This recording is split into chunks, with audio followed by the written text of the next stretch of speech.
जय हिंद साथियों, मैं शाहरुख स्वागत करता हूं आपका अपने चैनल यूएस विद मैथ में। इस क्लास के अंदर हम आरडब्ल्यू के मॉक टेस्ट का जो मैथ का सॉल्यूशन है वो करवाने वाला हूं। जो मेरा सॉल्यूशन होगा वो आरडब्ल्यू से हटके होगा।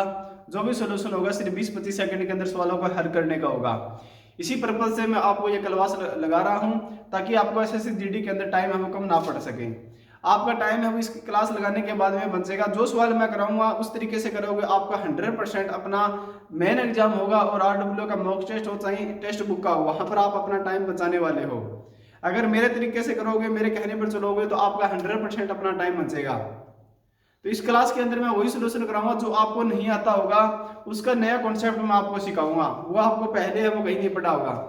आइए, सवाल नंबर फर्स्ट है। इसके अंदर दिया हुआ है 6 अंकों की बड़ी से बड़ी संख्या कौन सी है, जिसे 16, 24, 72। देखो यहाँ पर संख्या दे रखी है 16, 24 और 72 और 84।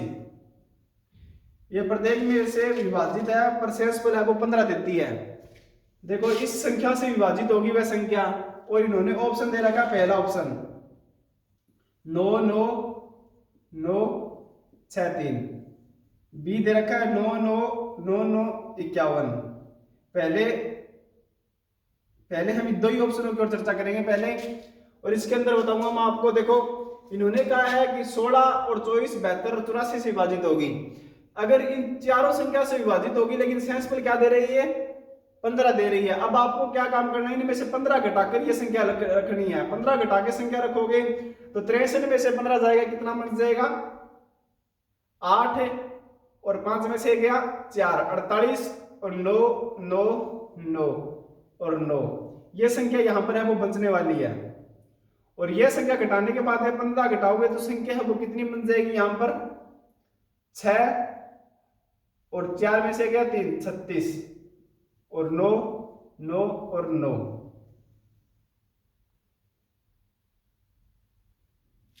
और एक 9 और आ जाएगा यहाँ पर, यह संख्या बच जाएगी। अब देखो यहाँ पर क्या यह संख्या इनसे विभाजित है। अगर इनसे विभाजित होगी तो वो संख्या 4 से विभाजित होगी, 6 से विभाजित होगी, 4 से विभाजित होगी।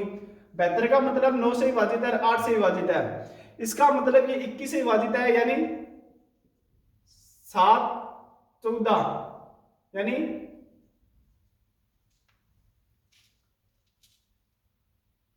12, यानी कितने से विभाजित होगी ये, 12 से। इसका मतलब ये संख्या होगी दोनों के दोनों आपको 6 से विभाजित मिलेगी, और 4 से मिलेगी, और 9 से मिलेगी, 8 से मिलेगी।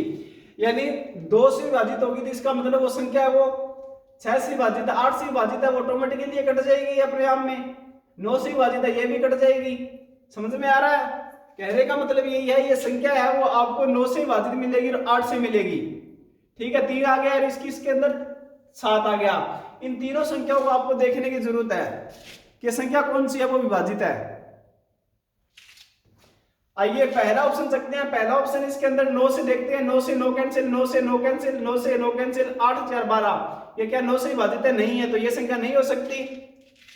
8 से देखते हैं, 9 से इसको देखते हैं, हाँ ये संख्या 9 से विभाजित है। 8 से देखते हैं, 8 से विभाजित है या नहीं है। 8 का मतलब मैंने कहा था आपको, अगर 3 नंबर अंक अगर विषम आ जाता है तो इसमें से 4 घटा के देखते हैं, वो संख्या 8 से विभाजित हो जाती है, तो वो संख्या 8 से विभाजित होगी। अगर यहाँ पर अंक है वो सम होगा तो आप सीधे लास्ट वाली 2 संख्याओं को 8 से विभाजित कर लोगे तो वो संख्या 8 से विभाजित हो जाएगी, तो वो संख्या 8 से विभाजित है।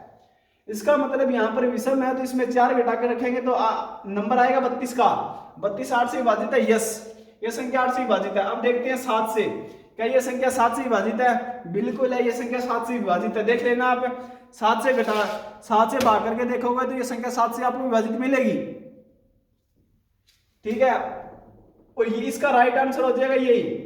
सेकंड नंबर इसका क्या हो जाएगा, राइट आंसर हो जाएगा। ऑप्शन नंबर 20 का राइट आंसर होगा। आइए सवाल नंबर चलते हैं नेक्स्ट की ओर, क्योंकि ये सवाल आसान है, मैंने पहले ही बता रखा है आपको किस तरह करना है किस तरह नहीं।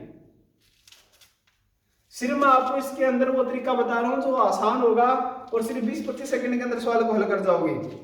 सेकंड सवाल है, एक व्यापारी अपने माल पर उसके क्रय मूल्य से 20% अधिक अंकित करता है। यदि वह ग्राहक को अंकित मूल्य पर 20% की छूट देता है तो उसे लाभ हानि। उम्मीद करता हूं कि ये कर लोगे। ये देखो इसके अंदर हल दिया हुआ वो नहीं करना, आपको इस तरह करना। देखो इन्होंने कहा 20% अधिक अंकित करता है, इसका मतलब है 100 से वैल्यू कितनी होगी, 120 हो गई। 120 अधिक अंकित कर दिया, तो इन्होंने कहा 20% छूट दे दी। 20% छूट देने के बाद में वस्तु कितने की बन गई? 80 की बन गई।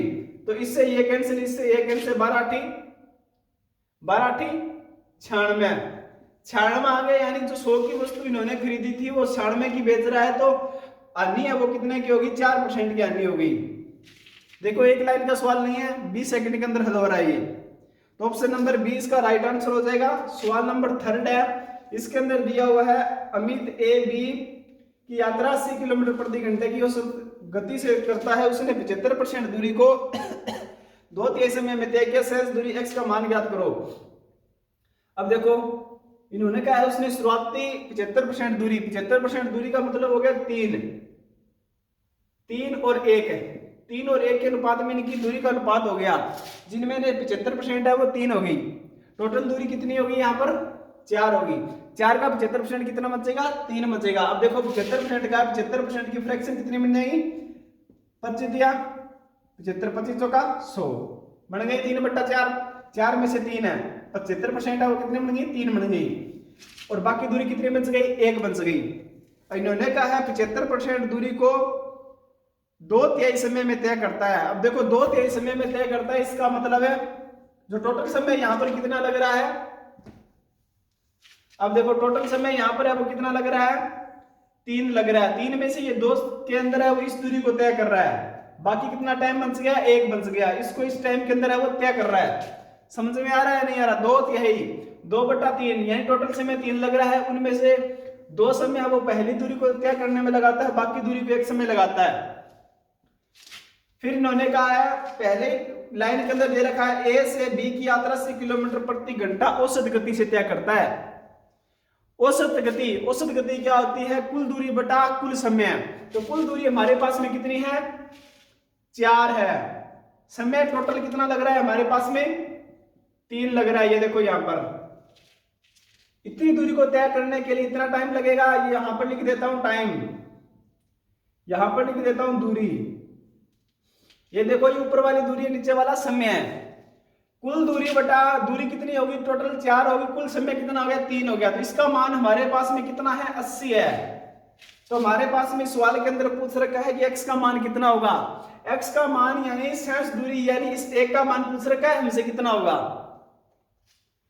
तो 4/3 का मान 80 है, तो एक का मान कितना हो जाएगा? कितने से कटेगा ये? 20 से। तो एक का मान कितना निकल के आ जाएगा? 60 निकल के आ जाएगा। इसका राइट आंसर है वो कितना हो जाएगा? 60 किलोमीटर प्रति घंटा इसका राइट आंसर हो जाएगा। इसका 60 हो जाएगा तो इसका कितना हो जाएगा? 120 हो जाएगा। पहले वाली दूरी 120 किलोमीटर प्रति घंटे की तय से कर रहा है और अगली दूरी है वो 60 किलोमीटर प्रति घंटे से तय कर रहा है। 20 सेकंड का सवाल है, आसान सवाल है। जो मॉक टेस्ट के अंदर यहां पर दे रखा है सॉल्यूशन वो आपको हल नहीं करना है। क्यों नहीं करना है? क्योंकि आपके एसएसजीडी के अंदर टाइम बहुत कम है। टाइम बचाना है तो मैं बताऊंगा उसी तरीके से आपको हल करोगे तो टाइम बचेगा।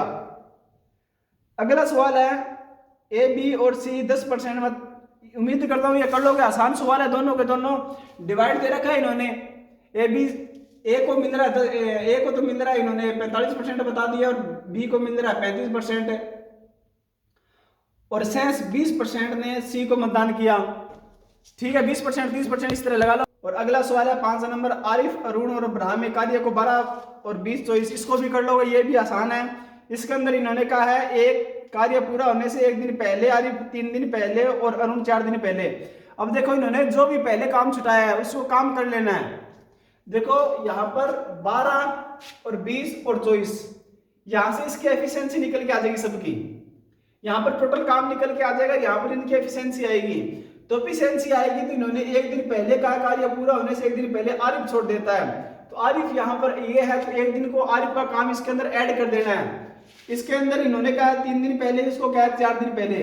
तो सबको 3 दिन पहले और 4 दिन काम छोड़ा है तो उसको काम करवा लेना है। जो काम हो जाएगा यहाँ पर उसको इसके अंदर ऐड कर देना है, फिर इसको एफिशिएंसी से क्या कर देना है? भाग देना है। तो आपका राइट आंसर निकल के आ जाएगा। सवाल नंबर नेक्स्ट, किसी त्रिभुज का आधार, ये भी कर लोगे क्योंकि दोनों का त्रिभुज है, त्रिभुज का क्षेत्रफल है, दोनों का 1 गुणे का बराबर दे रखा है। 1/2 आधार गुणा ऊंचाई, दूसरे का 1/2 आधार गुणा ऊंचाई, उसका क्या कर देना है? डबल कर देना है। तो इसका राइट आंसर निकल के आ जाएगा। सवाल नंबर 7, यदि 7 अंकों की संख्या 11 से विभाजित है तो x प्लस का मान, ये भी मैंने आपको पिछली क्लास के अंदर बताया था, x प्लस का मान आप है वो निकाल लोगे। ठीक है, सवाल नंबर चलते हैं 8 की ओर। कुछ फलों को ये करवा देता हूं, कुछ फलों को 100 रुपए के हिसाब से 11 की दर से और 100 रुपए के हिसाब से 9 की दर से बेचता है। तो यदि फलों को 100 रुपए में 10 की दर से बेचता है तो पूरे लेन देन का लाभ है। अब देखो 11 फलों का विक्रय मूल्य है वो क्रय मूल्य है वो 100 है, तो एक का क्रय मूल्य कितना आ जाएगा 100/11। इस ये तो आ गया एक का। दूसरे का क्रय मूल्य है वो एक का कितना आ जाएगा 100/9। ये देखो ये टोटल है 2 फलों का क्या है सीपी है यहाँ पर। अब 2 फलों का एसपी आपको देखना है कितना हो जाएगा। तो इन्होंने 100 की दर से 10 बेचे हैं, तो इसका मतलब एक का है जो एसपी है वो कितना आ जाएगा 1 का 10 आ जाएगा। तो 2 का एसपी है वो कितना आ जाएगा 20 आ जाएगा। तो ये देखो यहाँ पर 2000/99 आएगा। ये वैल्यू है वो छोटी है, ये बड़ी है, तो इसमें से इसको घटाओगे तो ये वैल्यू है वो बड़ी, ये वैल्यू बड़ी है, ये छोटी है, तो इसको इसमें से घटाओगे तो मान है वो 1% है वो निकल के आएगा। तो इसका right answer option number B होगा। आइए सवाल नंबर चलते हैं नेक्स्ट की ओर। 9 नंबर सवाल आप कर लोगे, ये भी आसान है। और 10 नंबर सवाल है, ये आपको करवा देता हूं, देखो किस तरह होगा। 625% वार्षिक चक्रवर्ती ब्याज की दर से 3 वर्ष में देय 14,739 है। देखो 6.25 है, इसकी फ्रैक्शन आपको याद करनी है कितनी हो जाएगी 1/16। ये देखो मैंने किस तरह निकाल दिया 1/16। 6.25 है, इसको पॉइंट हटाओगे भाग में कितना आ जाएगा 100 आ जाएगा। परसेंट हटाओगे भाग में कितना आ जाएगा 100 आ जाएगा। 25 का वर्ग 625 कितने से कटेगा 4 से। 25 कितने से कटेगा 4 से। मान कितना निकल के आ जाएगा 1/16 फ्रैक्शन के अंदर निकल के आएगा।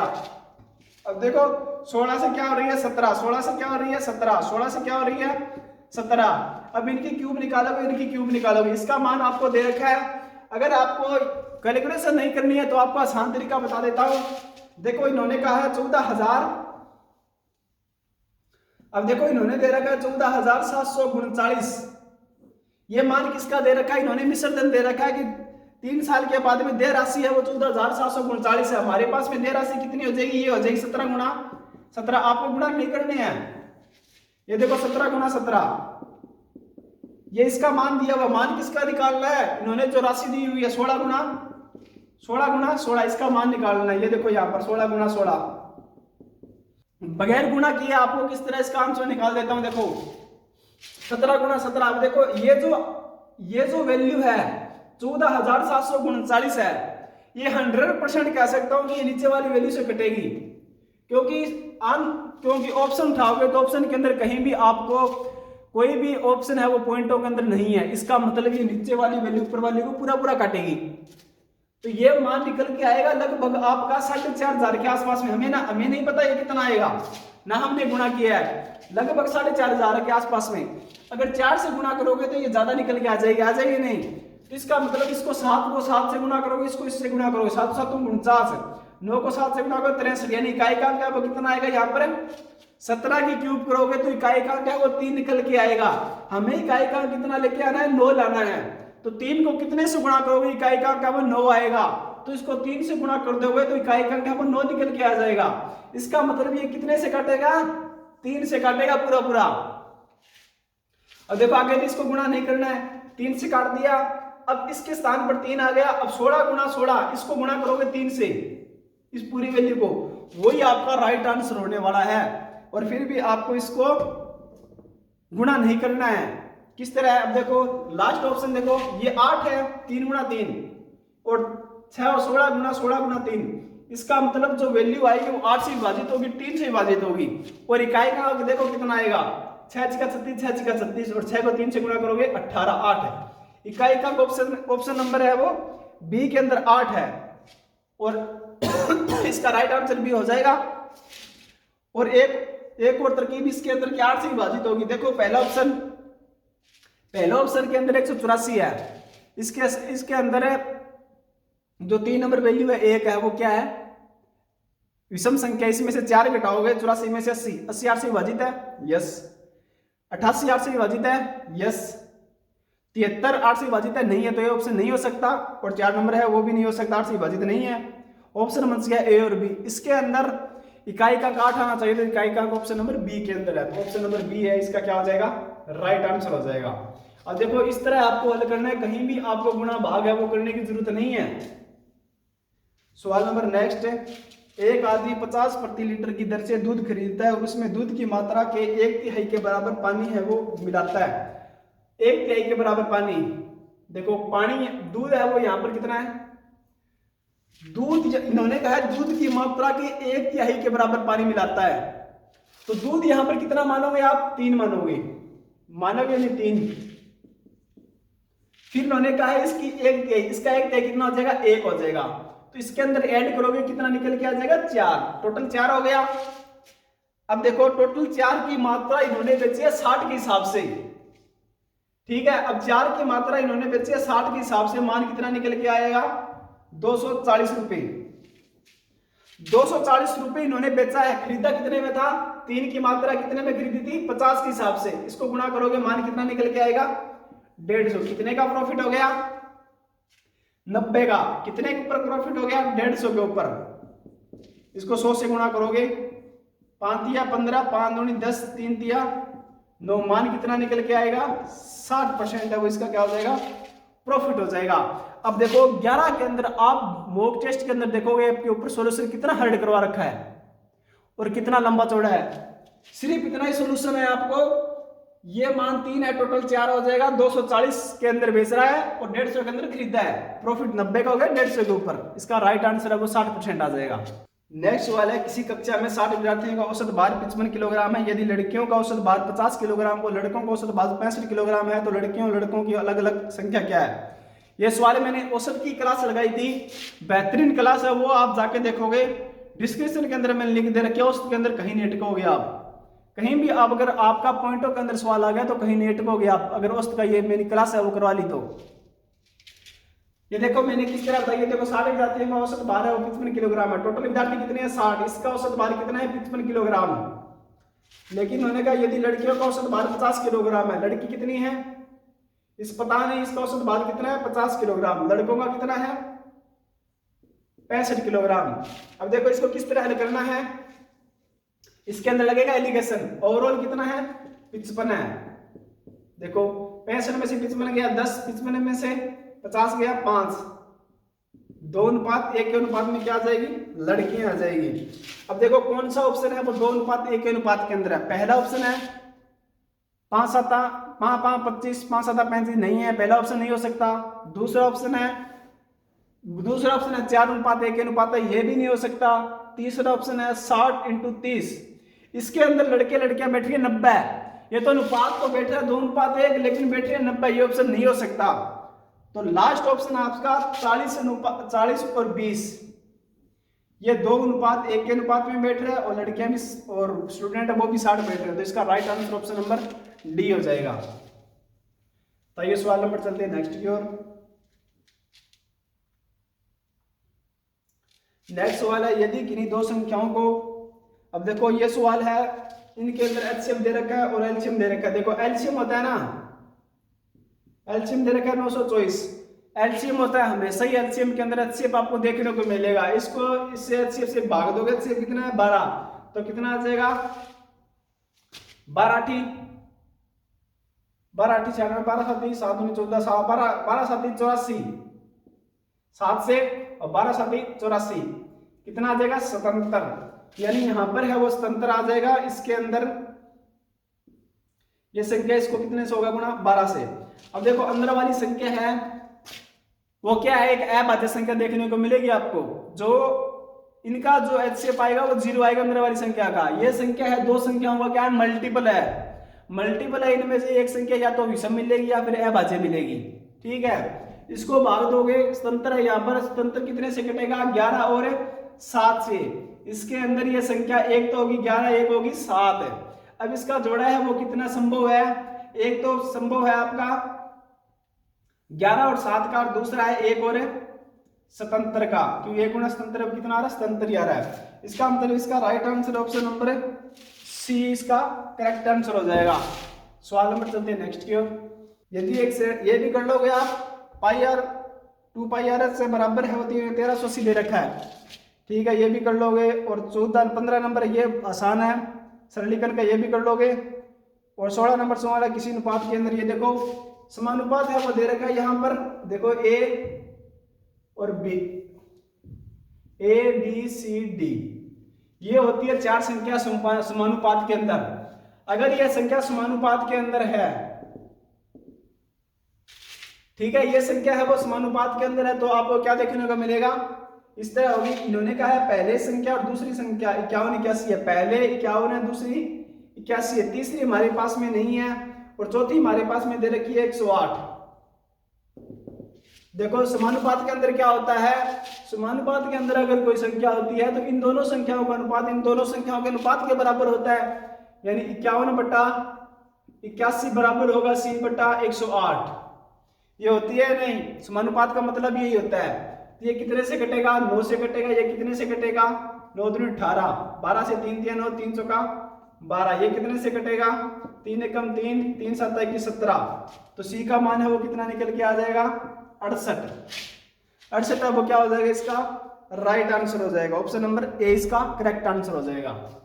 सवाल नंबर चलते हैं नेक्स्ट की ओर, ये भी कर लोगे आप, क्योंकि इन्होंने एबीसी का मान देखो, पहले हिंट दे देता हूं इसकी, ए बी और सी, इसका योग दे रखा है इन्होंने 4700, ठीक है, लेकिन इन्होंने कहा है ए ने बी से 500 रुपए अधिक इन्वेस्ट किए, बी ने एक्स किया है, तो ए ने एक्स प्लस 500 किया है, और इन्होंने कहा है बी ने सी से 300 रुपए अधिक इन्वेस्ट किया है, बी ने सी से, ये 300 है तो ये 300 क्या हो जाएगा, कम हो जाएगा, ठीक है। फिर इन्होंने टोटल इन्वेस्ट हमारे पास में दे रखा है, तो 3x प्लस में 200 बराबर 4700, इसको हल कर लोगे, x का मान यहां पर निकल के आ जाएगा 1500, ठीक है, x का मान यहां पर 1500 निकल के आ जाएगा, 500 में 300 गया 200, 3x प्लस 200 बराबर 4700। जो इन्वेस्ट करेगा वही आपका क्या आ जाएगा, यहां पर लाभ के अनुपात में बटेगा। सवाल नंबर चलते हैं नेक्स्ट की ओर।